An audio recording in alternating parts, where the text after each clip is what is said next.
Good morning and welcome today to your GCSE History AQA walkthrough for question 6 on the USA paper.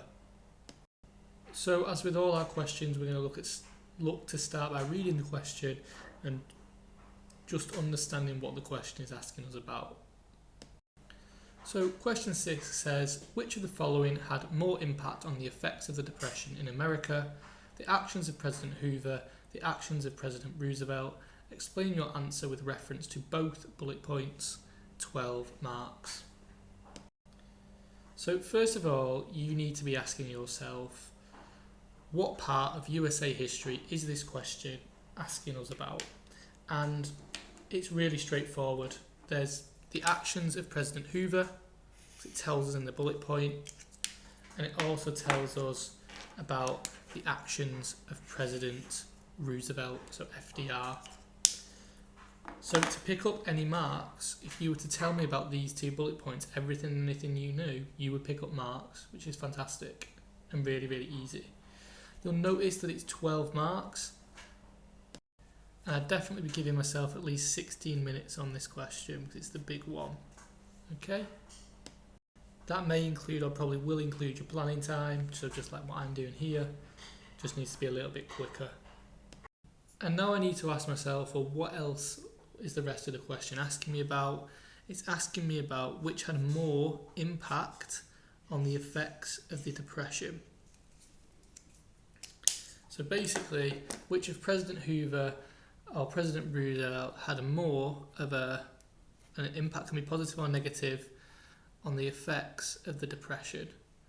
So it's quite a complicated question, to be fair, for a 12 marker, because it's this wording of this bit here.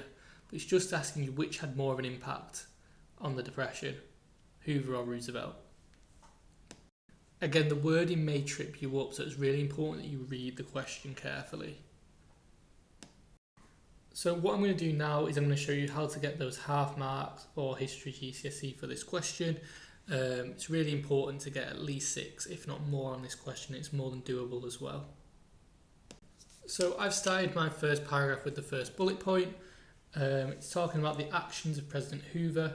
So I'm going to say that the actions of President Hoover centered around his belief that businesses should be left alone to make wealth, so his laissez-faire policy, and it also involved his belief that Americans should get themselves out of trouble, which was called rugged individualism. So I've told you some of the ideas around his actions, and now I'm just going to kind of go on to say, well, what was the impact of this? So this straight away will get me a couple of marks, maybe 3 marks, because I've told you about President Hoover and I've used specific details such as laissez-faire and rugged individualism. So what was the impact of this then? Well, Hoover's belief in laissez-faire was bad because many businesses went bankrupt. So we've got businesses going bankrupt as they were not helped by the government. This meant lots of people lost their jobs and people were made homeless as a result. This meant people lived in poverty, such as shacks called Hoovervilles. So in addition, Hoover's belief in rugged individualism meant that those in Hoovervilles were not given help. So if I'm looking at this is not yet a 6 out of 12 marks, because although this is good, and remember I'm going to give 1 tick for detail, 2 ticks for specific detail. So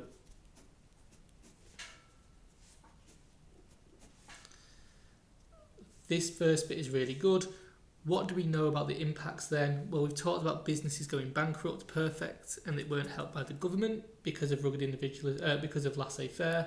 So this is an immediate link to laissez-faire here. But the explanation here is very basic. Lots of people lost their jobs. Who in particular? What type of jobs was it? People were made homeless as a result. Okay, how many people were made homeless? This meant people lived in poverty, shacks called Hoovervilles. So it's actually only Hoovervilles there that gets me specific detail. The rest is just very, very basic. I need to know more about this. Lots of people lost their jobs. What type of jobs? Who were the people? Okay? How many people were homeless? It's these pieces of detail that's going to elevate your answer. And this bit here is just not enough detail. It's just a sentence. That's not going to get you anywhere, okay? It needs to expand. So this is probably, I would say, roughly 4 out of 12 marks by doing this. And I'm going to show you how to get that 6 marks. It's really just another paragraph like this, really. So we've then gone on to say about Roosevelt. So it involved FDR's New Deal, and FDR's New Deal was, part of it was the Economy Act, and this meant government workers had their pay cut. He also passed a law that shut banks, reopened good ones, and another that legalised drinking again. FDR also created alphabet agencies such as FERA, which offered 500 million to provide soup kitchens and bread lines, the CCC, which involved 2.5 million men, and the AAA paid farmers to destroy his food, which meant farmers got more money. So there is a problem with this paragraph because there's a lot of good detail though. So there's the Economy Act, the pay cut, shut banks, legalised alcohol, 500 million with FERA, kitchens and bread lines, 2.5 million men employed by the CCC. So loads and loads of good detail here. However, you cannot get above level 2 without doing the pink bit. So if you notice here, we've got the yellow and the pink, which is what you need. Here, for Roosevelt, we've just got information on Roosevelt. It's not telling us about the impact on people. Okay, yes, it's talking about 2.5 million men, but what impact is that going to have on them? What impact is going to have if they have kitchens and bread lines? Okay, so this here is a way of getting 6 out of 12 marks. So you can get 6 out of 12 marks by doing it either of these ways with your paragraphs. So again, if you're struggling on how to explain the impact, you just tell me exactly what you know and you will pick up marks, which is really important. So this is how you go about getting your 6 out of 12 marks. You can either just tell me everything you know, or you can tell me bits and bobs of what you know and do a very basic explanation, which is here. So we're now going to move on to looking at a level 3 answer, so 9 out of 12. Now again, I would always advise going for a 9 out of 12 on this question, depending on timing, but that's what we should be aiming for as a minimum. I'm going to show you how we go about doing it. So again, we're going to look at 1 tick, which is detail, 2 ticks, which is specific. I'm going to use the purple highlighter for the underlining. Okay. So the follow on to make sure it's developed.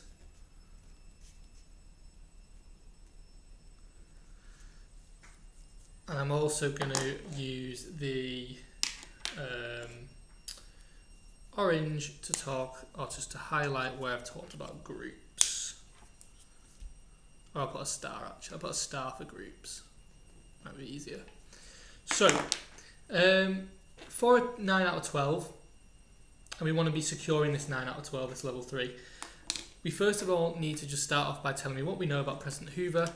So how did Hoover deal with the Great Depression? So Republican ideologies, laissez-faire policy and towards business, and his belief in rugged individualism. So straight away, Republican ideologies, using a tier 3 term in ideologies, laissez-faire, and his belief in rugged individualism. So that's going to get me, some marks straight away. Now what we need to do is talk about the impact of the effects on the Great Depression. And as you can see in my answer, I talked about laissez-faire and rugged individualism. So first of all, I'm going to talk about laissez-faire and what the impact of that was. So I've then gone on to say, well, his leaving most business loans extremely negative impact on businesses as many needed loans from the government to avoid bankruptcy.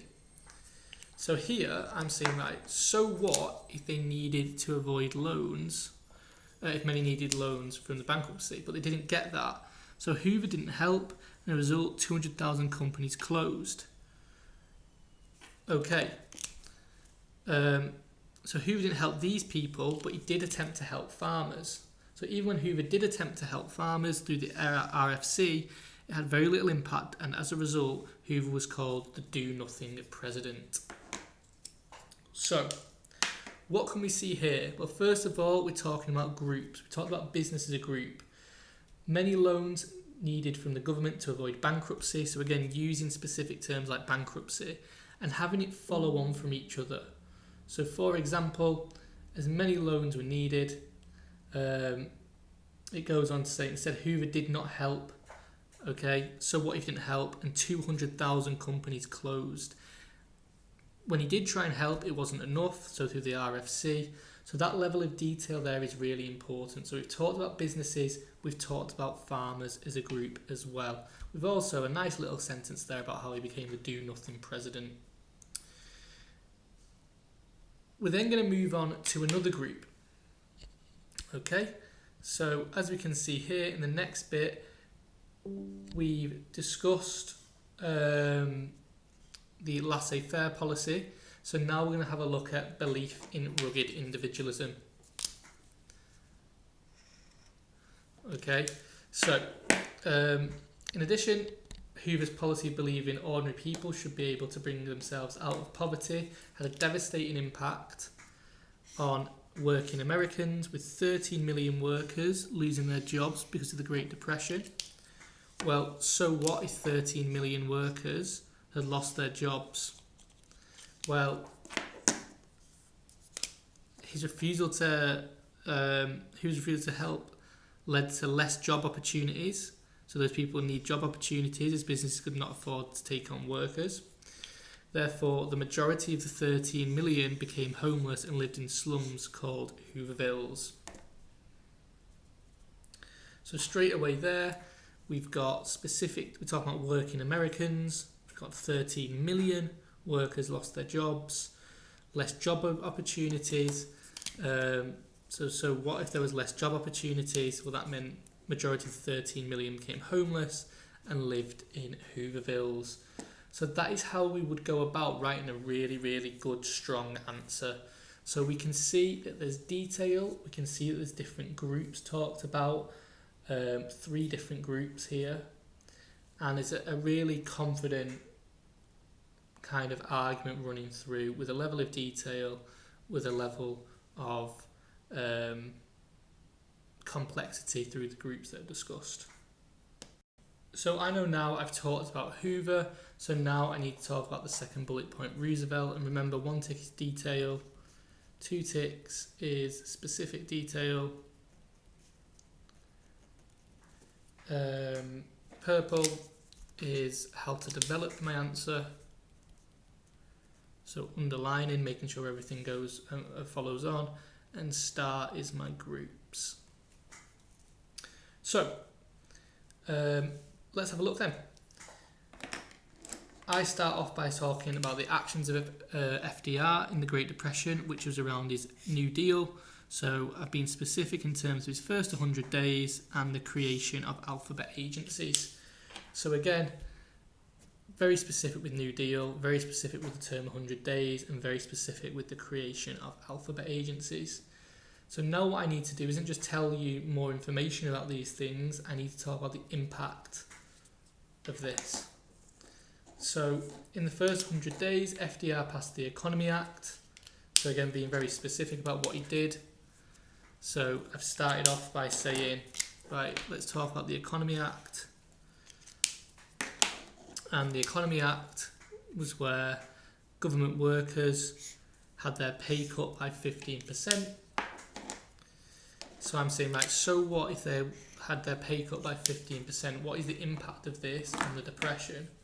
Well, I've gone on to say that the amount saved had very little impact on the financial state of the country.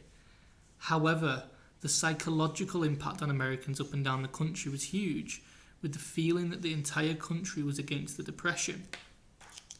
Okay, now I need to develop this a little bit more. So what if the entire country felt like they were against the Depression, they were together?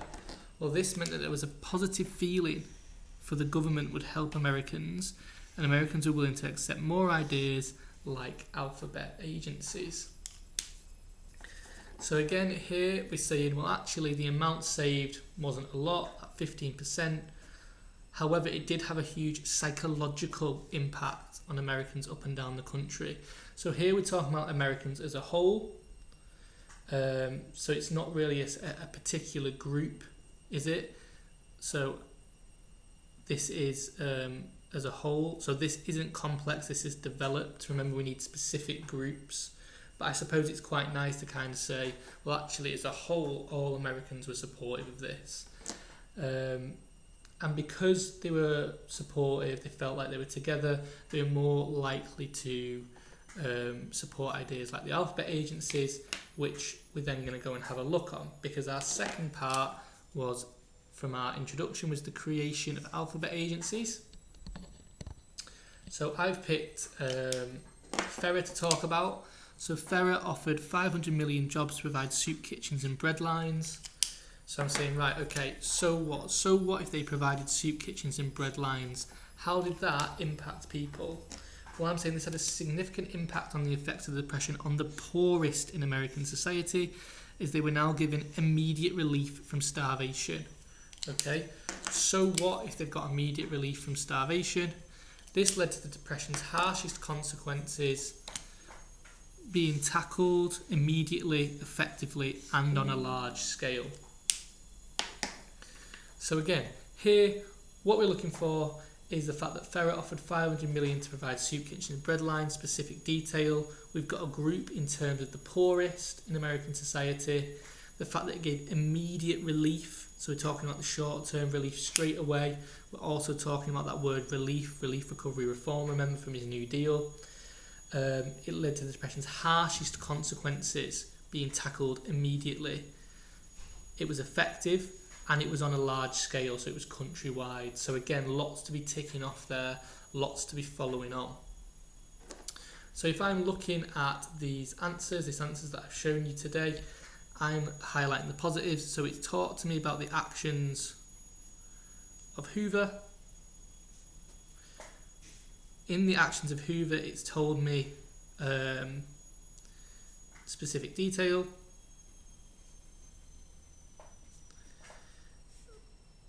For the impact, it's told me about groups, and it's told me about, told me about those groups and the impact with specific detail. And it's done exactly the same if I was to say to you for FDR. It's told me about the actions of FDR, it's used specific detail, it's told me the impact of one group and the impact and specific detail. So this here is going to get me a 9 or 10 out of 12. Those two paragraphs that I've just shown you is a 9 or 10 out of 12. Now if you find yourself with time left, so you've spent around 16 minutes on this answer, you may find yourself with a little bit of time left. What I don't want you to do for this answer is do something like a paragraph like this, and then leave it and write a conclusion. The conclusion is only to be done if you've got two paragraphs like this. If it's one paragraph like this and another paragraph like this, again, there's no point doing a conclusion. You need to have so much of this done before you do a conclusion. You need to have two groups talked about in detail before you go on to for each paragraph, before you go on to conclusion. So, let's say you have done that and you want to finish off and write a conclusion. So the answer that I've got here is the one we've just highlighted, but with a conclusion. I'm going to show you how I write a conclusion. So it's asking about the most, who had the greatest impact. So in the first sentence, I have answered. I've given my answer. And I've said Hoover. I've said that Hoover's actions had the greatest impact. Why have I picked Hoover? Well, I've said that FDR's New Deal helped the American people mentally and physically, but, so I've said a positive, it would not have been as necessary if Hoover had taken action in controlling the economy earlier in the 1920s and offering immediate help in the aftermath of the Wall Street crash. Again, still using specific detail, Wall Street crash, controlling the economy in the early 1920s, bringing in wider historical information. As a result, Hoover failed in his role as president, with his actions causing millions more than were necessary to fall into poverty. So I've given a really strong answer there.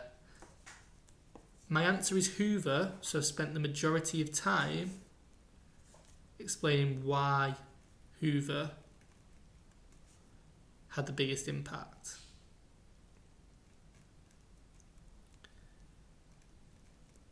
Again, a very high level skill to be able to do this and tie it all together, but if you have the time, if you've done both paragraphs correctly, it's worth having a go.